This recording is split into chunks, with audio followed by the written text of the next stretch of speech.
Hello and welcome to a new tutorial, how to build outdoor Halloween monster props. Not how to build this prop, but I'm going to be showing you how this build occurred, and you could translate this into whatever kind of monster you want to build. It's lit using rope lighting. Here I'd used incandescent lighting. I recommend LED because it's going to be cooler. I'm a little concerned about the heat. But so far so good. Anyway, let's get started.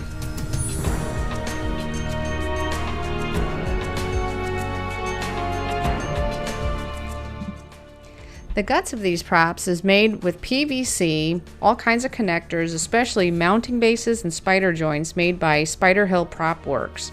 And you mess around with it and adjust it around until you get where you like it, and then screw it into place. And then the first skin of the foam is put on with Gorilla Glue so we can make sure that it gets stuck onto the PVC pipe. And then once you get your first layer of foam on, continue to build up more and more layers of foam using foam glue.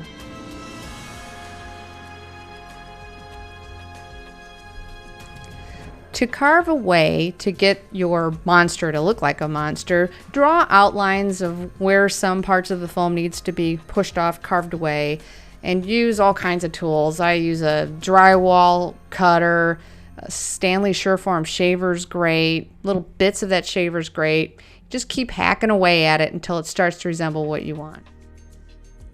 Here's the procedure for putting on smaller items onto your monster.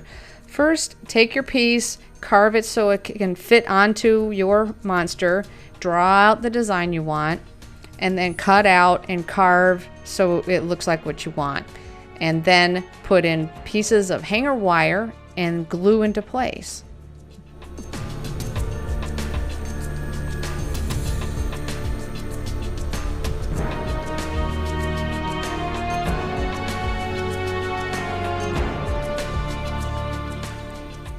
Hardware cloth is good to use for items that need to be thinner than foam but really strong. So here you zip tie it to PVC pipe and just kind of keep bending and forming it until you get the shape that you like. Pliers help a lot in holding edges. Here you can see other materials used for shaping, making shapes. This is caulk built up into a spine. You can also use bits of that foam snow, put on adhesive, and then smash it on, and it's a great filler.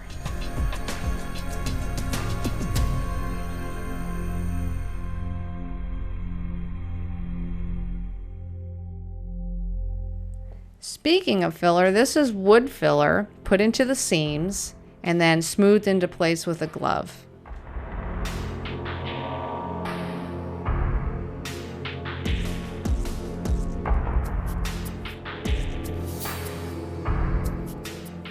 Cheeseclothing helps kind of unify your monster and make it stronger. So dip cheesecloth into dry lock and push and form, making sure that the edges are all nice and thin so you don't see a seam, and use more dry lock to kind of hold it in place. Or you can see I'm doing that at the top.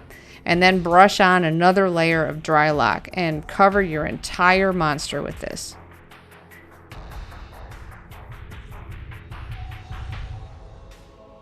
Dremeling is great for adding those special details like holes in the wings.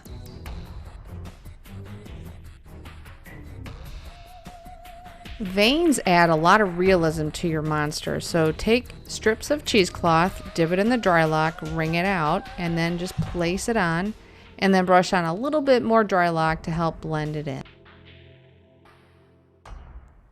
With anything, it's the little details.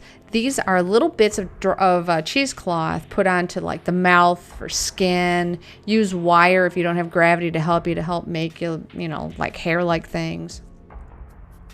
Next step, paint your base color. For large lit sections, use heavy opaque plastic glued into place. And if you need to add a cap, like for here, needed one, silicone that in, and you now have a clear hoof that'll show red light.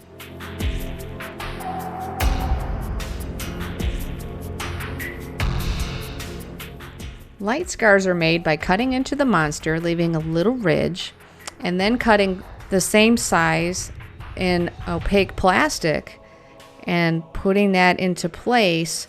Before that, paint, because there was a little red there, and then put in the silicone and then pop into place, holding it with toothpicks. This was going over a ridge and it kept popping out, so I held it in place with toothpicks till it dried. And then do another caulking seal to really make it waterproof, smooth it out, and paint it.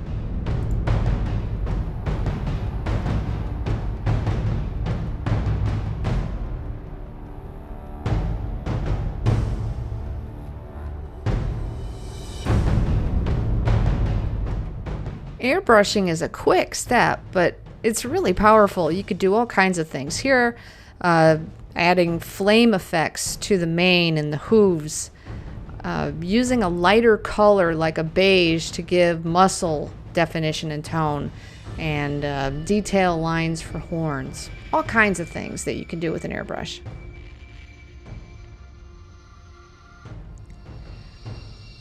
Glossing is where you use clear gloss and you pick some places on your monster to give a wet, live look to it.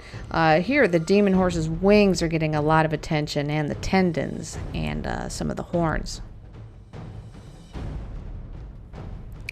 Here's what all that airbrushing accomplishes.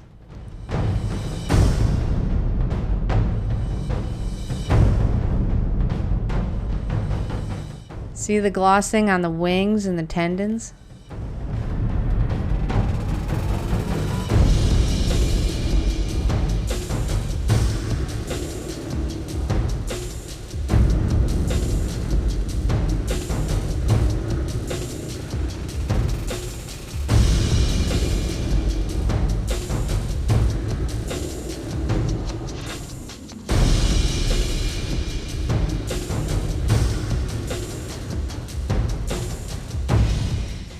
This monster is going to be in the graveyard emerging from a hellhole, which is why it's in a groundbreaker kind of shape. So I'm thinking that the light within is going to look really great. At the neck, you see the light creeping out there. That's actually going to be disguised. The head can be popped off so I can get it up the stairs. And then when we put it into the graveyard, we're going to recaulk it. This is a lot of fun, and I hope this tutorial was helpful. Thanks for watching again. Take care.